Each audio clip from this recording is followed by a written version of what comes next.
Bem-vindo a mais um vídeo. Agora chegou a hora de fazermos questões, pois é assim que você vai fixar o conteúdo.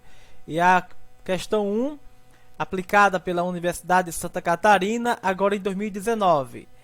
E a questão fala: a norma 1, aprovada pela Portaria 3214 de 78, traz disposições gerais sobre esse tipo de norma. Com base nessa NR, assinale as afirmativas abaixo e assinale a alternativa correta. Portanto, pede a alternativa correta.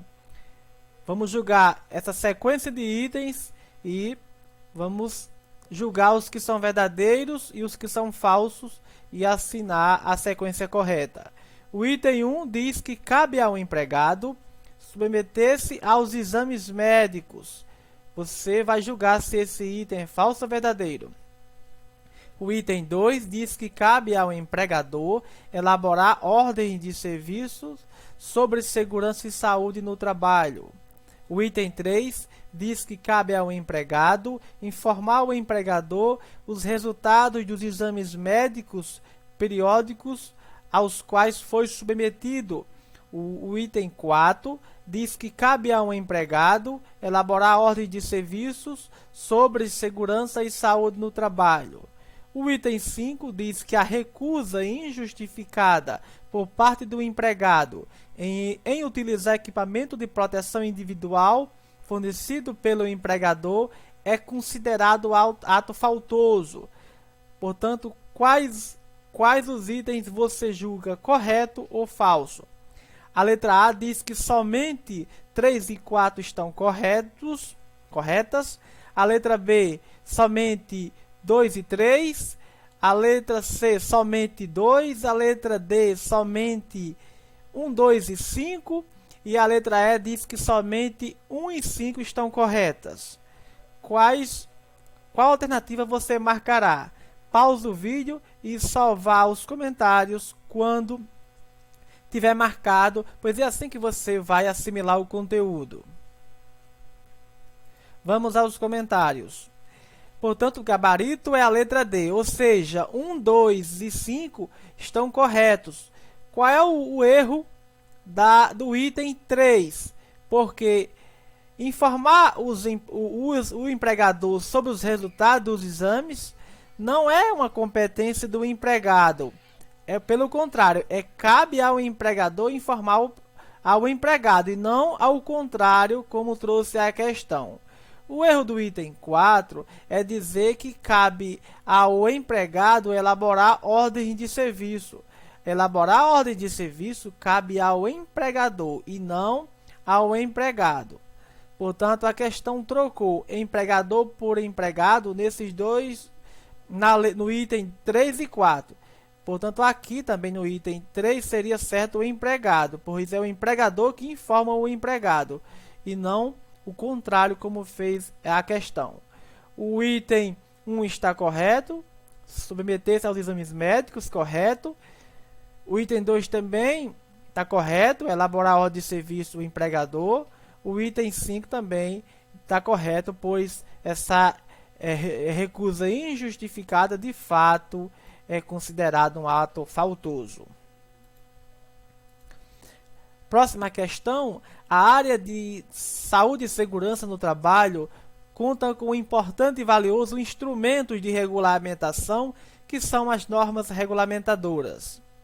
De acordo com a norma 1, as NR são de observância obrigatória pelas empresas públicas e privadas e pelos órgãos públicos da administração direta e indireta, bem como pelos poderes legislativo e judiciário que possuam empregados regidos. Letra A, pelo regime jurídico único. Letra B, pela consolidação das leis do trabalho. Letra C, pela Previdência Social. E a letra D, pelo Estatuto Normativo. Portanto, qual item você marcará como correta? Ou seja, os empregados eles deverão ser regidos por qual regulamento para que se enquadre na observância das normas? Tente respondê-la e só após vá aos comentários.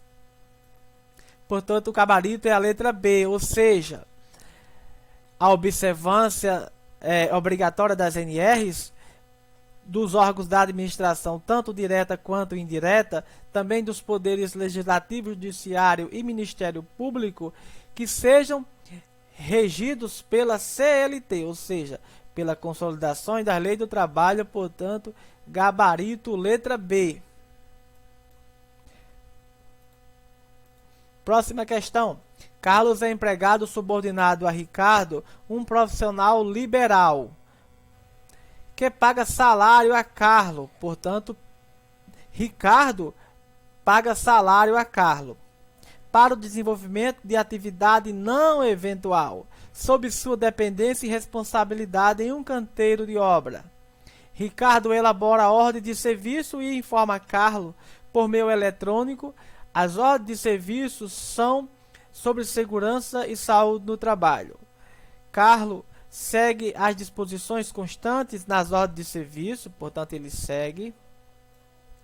Inclusive, submete aos exames médicos determinados pelo SESMIT, portanto submete-se aos exames médicos contratado por Ricardo. Ricardo informa os resultados dos exames médicos de diagnóstico que Carlos foi submetido. Neste contexto,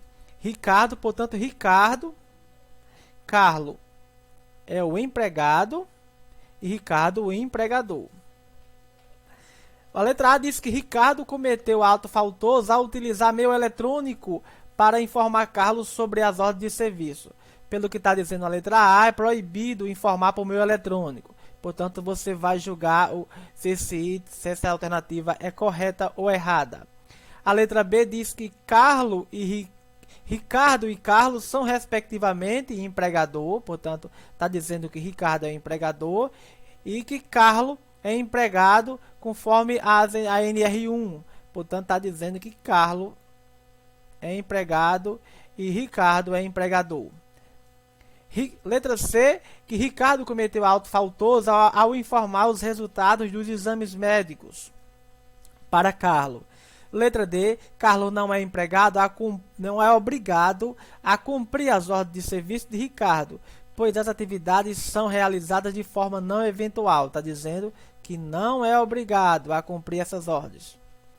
Letra E, Carlos está sujeito à aplicação das penalidades previstas na legislação pertinente. Ou seja, com base no conteúdo teórico estudado na NR1, qual letra você marcará como correta? Tente responder só após vá aos comentários.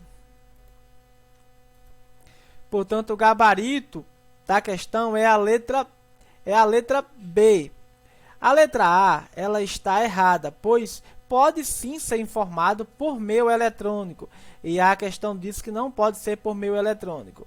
A letra B está corretíssima. De fato, Ricardo é o empregador, pois ele assumiu os riscos da atividade e ele assalaria Carlos, portanto, é um empregador. E Carlos, de fato, ele é um empregado porque é uma pessoa física e presta serviço de natureza não eventual a Ricardo.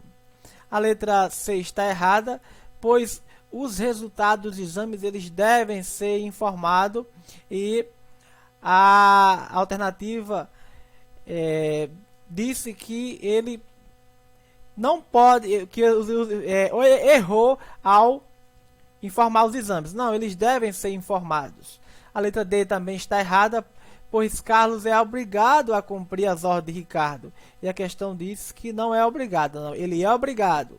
A letra E está errada, pois Carlos é regido pela CLT e no fato narrado ele não cometeu nenhuma infração que possa acarretar penalidade, portanto, ele não deverá ser penalizado porque ele não cometeu nenhuma infração segundo a NR1. Foram estas as dicas do vídeo. Até o nosso próximo vídeo. Bons estudos e boa sorte!